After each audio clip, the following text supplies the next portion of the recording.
Arestado ang isang tricycle driver sa Taguig dahil sa pagbebenta rin ng ilegal na droga. Nakumpiska sa kanya ang isang baril. Aminado ang suspect sa krimen pero giit niya ngayon lang niya pinasok ang ganitong kalakaran. May unang balita si Bam Alegre. Magpasuri sa sarili ng doktor. Walang kawala ang tricycle driver na ito matapos siyang mahuli sa akto na nagtitinda ng droga sa Taguig City. Ang kanyang nakatransaksyon, operatiba ng pulisya na nagpanggap na buyer. Mahigit 50 gramo na hinihinalang shabu ang nasabat mula sa suspect. Tinatayang 346,000 pesos ang street value nito. Bukod sa droga, nahulihan din ng high-value individual ng isang 9mm na pistol na may 4 na bala.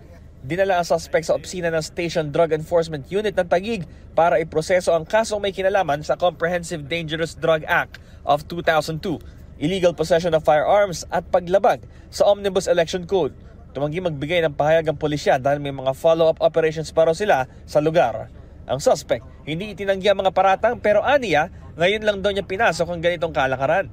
Isinanlalang din daw sa kanya ang nakumpiskang baril. Bago pa nga lang ako dito, hindi naman yun narakit ko yun. Baka 5-6 ako.